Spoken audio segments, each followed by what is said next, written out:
The pain shot through my arm like lightning as I cradled my swollen wrist against my chest. Marcus stood over me, his face a mix of anger and sudden realization of what he'd done.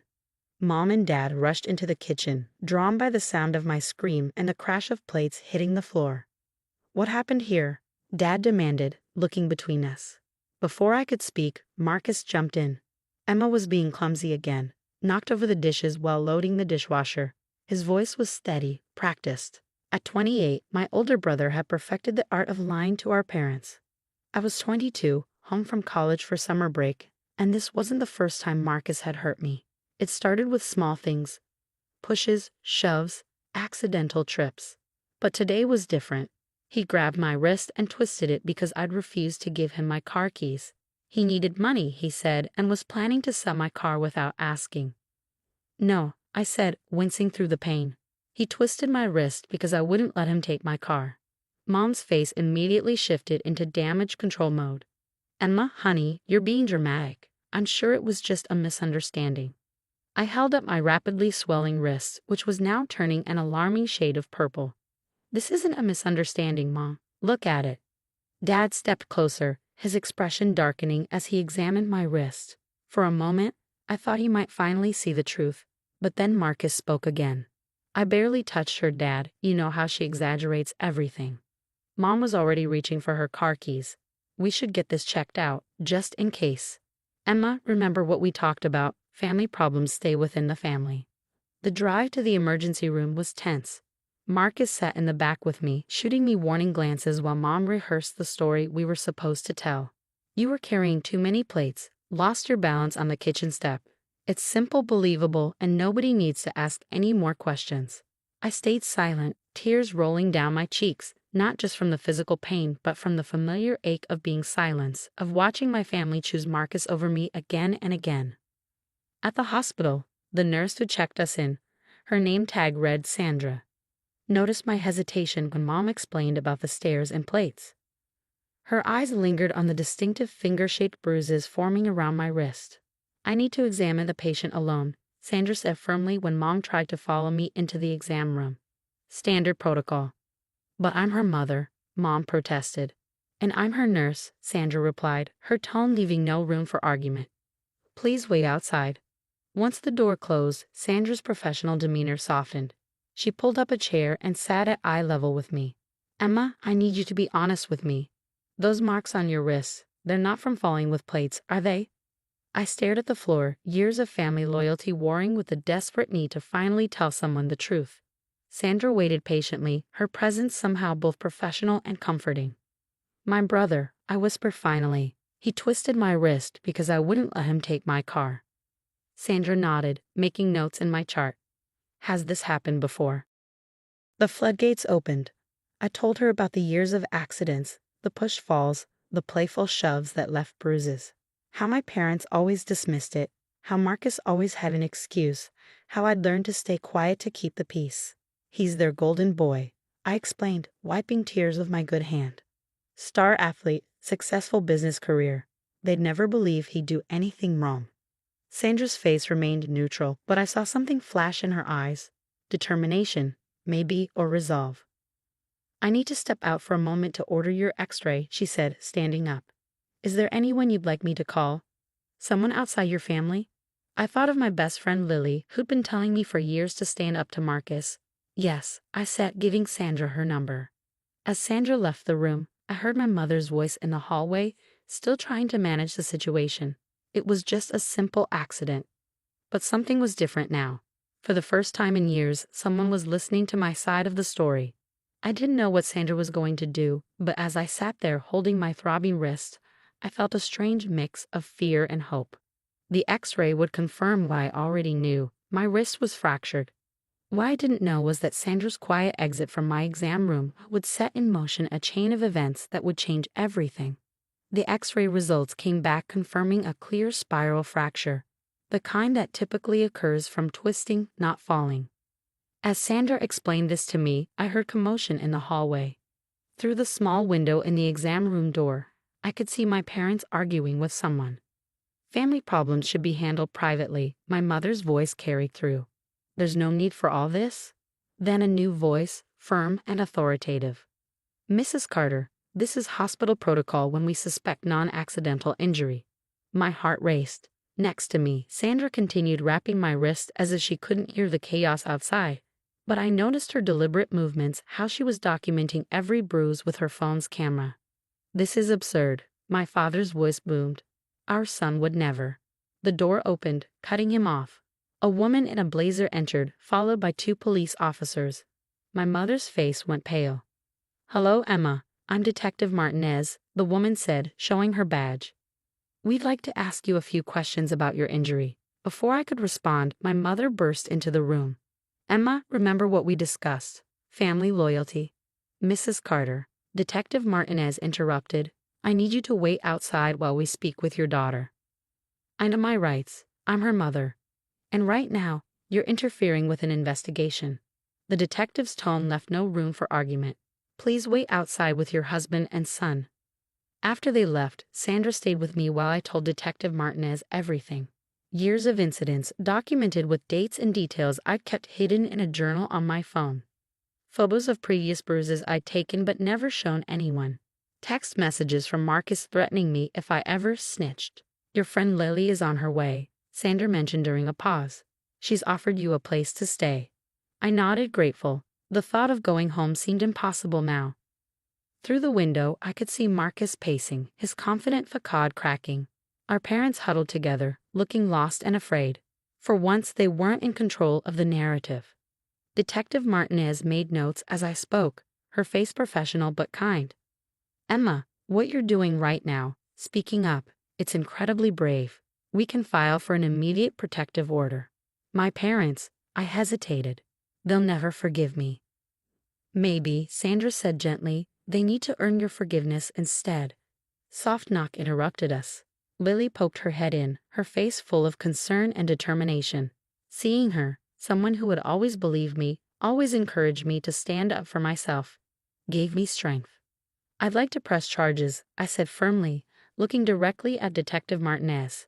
She nodded, writing something in her notebook. "We'll need to take formal statements. The fracture pattern and bruising clearly support your account." Outside, I heard Marcus's voice rising. "This is ridiculous. She's lying." "Sir," a police officer warned, "lower your voice." But Marcus was unraveling, his carefully constructed image falling apart. "She's always been jealous of me, always trying to ruin everything." His outburst echoed through the hallway, and suddenly I heard my mother gasp. Perhaps for the first time, she was hearing what Marcus really sounded like. Not the perfect son she convinced herself he was, but the bully I'd always known. Sandra helped me gather my things while Lily waited.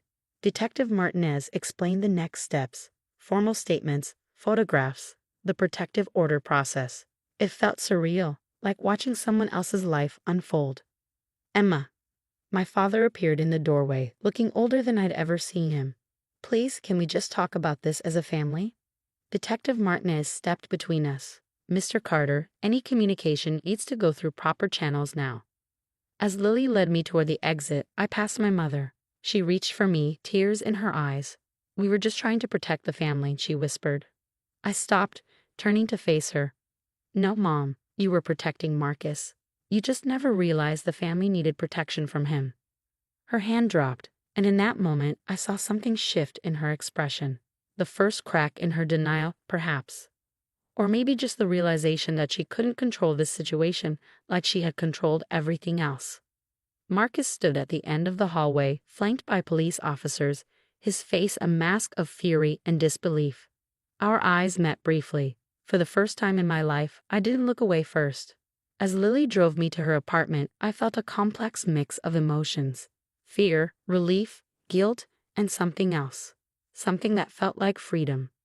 "You did the right thing," Lily said, squeezing my good hand. Looking at my wrapped wrist, I knew she was right.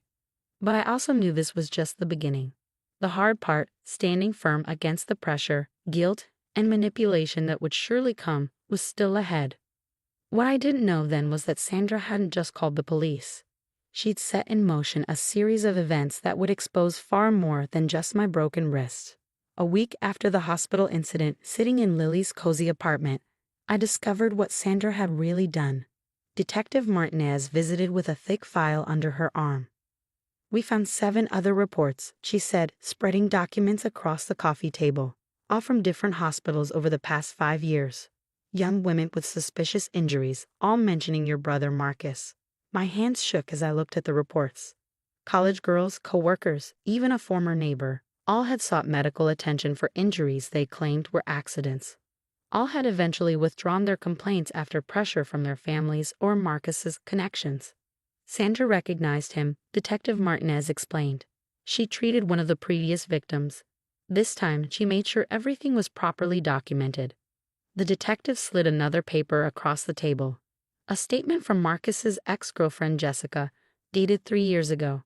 She tried to report him, but somehow the complaint had disappeared from police records. My parents' influence, I realized. They'd handled it, just like it handled everything else. But not this time. The evidence was overwhelming. More victims came forward, encouraged by Sandra's thorough documentation and my decision to press charges. Marcus's perfect facade crumbled as the investigation deepened. My parents tried everything to stop it. They showed up at Lily's apartment, begging me to reconsider. He'll lose his job, my mother pleaded. His whole future. What about my future? I asked, holding up my still healing wrist. What about all the other women's futures? My father attempted to use his connections, but Detective Martinez was incorruptible. The hospital's documentation was ironclad, and Sandra's testimony about the pattern of abuse was compelling. 3 weeks after my emergency room visit, Marcus was arrested. The charges included multiple counts of assault, witness intimidation, and domestic violence. My parents sat in stunned silence during his arraignment, their influence useless against the mountain of evidence. The story hit local news. More women contacted the police. Marcus's company, finally forced to acknowledge the complaints they previously buried, fired him. The carefully constructed world my parents had built around him collapsed. We just wanted to protect you, my mother said during a chance encounter at the grocery store. She looked tired, defeated. No, I replied, finally voicing what I'd known for years. You wanted to protect your image. There's a difference. My father stopped trying to call after I blocked his number. Instead, he sent a letter through my lawyer. I failed you, he wrote. I was so focused on protecting your brother that I forgot to protect you. It was an apology, but it came too late to erase years of enavelment. Sandra contacted me before the trial. I hope you know how many people you've helped, she said. Your courage gave others the strength to speak up. The trial was difficult. Sitting in the courtroom, listening to victim after victim describe similar experiences, I felt a mix of vindication and sadness. Marcus sat at the defendant's table, his arrogance replaced by desperation as his lawyers failed to dismiss the evidence. My parents attended every day, sitting in the back, looking smaller somehow. My mother cried during my testimony. My father couldn't meet my eyes when I described years of abuse they'd ignored. Marcus was sentenced to 7 years. The judge cited the pattern of behavior and the extensive cover-ups as factors in the harsh sentence. As he was led away, he looked back at me with hatred in his eyes. But this time, I didn't flinch. 6 months later, I sat in Sandra's office at the hospital. We'd started a support group for abuse survivors, using my story to help others find their voice. Sometimes, I told the group, the hardest part isn't standing up to your abuser, it's standing up to the people who enable them. My parents divorced shortly after Marcus's sentencing. My mother joined a therapy group for parents of abusers, finally confronting her role in enabling his behavior. My father moved to another state, sending occasional letters that I haven't opened. Lily helped me move into my own apartment, complete with security cameras and a state-of-the-art alarm system.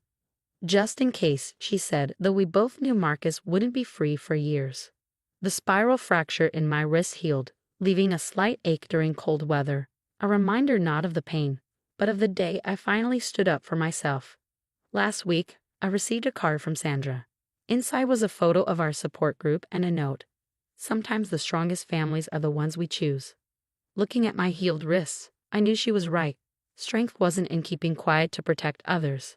It was in speaking up to protect yourself. And sometimes that makes all the difference.